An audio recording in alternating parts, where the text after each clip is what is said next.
Sir ଯେହେତୁ launch ଏଠି ରହୁଛି ରାଷ୍ଟ୍ରପତିଙ୍କ ପାଇଁ କିଛି ସ୍ପେଶାଲି ବ୍ୟବସ୍ଥା ରୋଷେଇ କରିବେ। ଓଡ଼ିଆ ଖାଦ୍ୟ ପରଷିବାକୁ ଆମେ ଚେଷ୍ଟା କରୁଛୁ ଏବଂ ବିଶ୍ୱବିଦ୍ୟାଳୟ ତରଫରୁ ଓଡ଼ିଆ ଝିଅକୁ ଓଡ଼ିଆ ଖାଦ୍ୟ ହିଁ ଦେବୁ ବୋଲି ନିଷ୍ପତ୍ତି ନେଇଛୁ। ଆଇଟମ୍ କିଛି ସେଇଟା ତ ମୁଁ ଏପର୍ଯ୍ୟନ୍ତ ଜାଣିନି, ଆପ୍ରୁଭାଲ୍ ପାଇଁ ପଠେଇଛି। ଆପ୍ରୁଭାଲ୍ ଆସିଗଲେ ଆମେ ଜଣାଇପାରିବୁ। ରାଷ୍ଟ୍ରପତି ୟୁନିଭର୍ସିଟିରେ ଦୀକ୍ଷାନ୍ତ ଭାଷଣ ଦେବା ପାଇଁ ଆସୁଛନ୍ତି ଦ୍ୱାଦଶ କନଭୋକେସନରେ। ସେଇଟା ସେ ଆସି ଏଠି ପହଞ୍ଚିବେ 12:30 ବେଳେ ଏବଂ ଆସି ପହଞ୍ଚିଲା ପରେ ଫକୀରମୋହନଙ୍କ ଷ୍ଟାଚ୍ୟୁ ଯେଉଁ ଅଛି ବାହାରେ ସେଠି ପୁଷ୍ପ ଅର୍ପଣ କରିବେ। ତାପରେ ଗେଷ୍ଟ ହାଉସ୍ରେ ରେଷ୍ଟ ନେଇ ଆସିବେ କନଭୋକେସନ୍ ହଲ୍କୁ। ଯେଉଁ ହଲ୍ ଆମେ ଏବେ ନୂଆ ହଲ୍ ତିଆରି ହେଇଛି, ସେ ନୂଆ ହଲ୍ରେ ହିଁ ଆମେ କନଭୋକେସନ୍ କରିବୁ।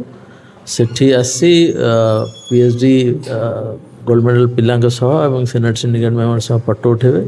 ଫଟୋ ଉଠିଲା ପରେ ଅଟଳ ବିହାରୀ ବାଜପେୟୀଙ୍କର ମୂର୍ତ୍ତି ଉନ୍ମୋଚନ କରିବେ ଏବଂ ସେ ହଲ୍ ଉଦ୍ଘାଟନ କରିବେ। ତାପରେ ଭିତରକୁ ଯିବେ। ଭିତରକୁ ଗଲା ପରେ ସମାବର୍ତ୍ତନ ଉତ୍ସବ ଆରମ୍ଭ ହେବ।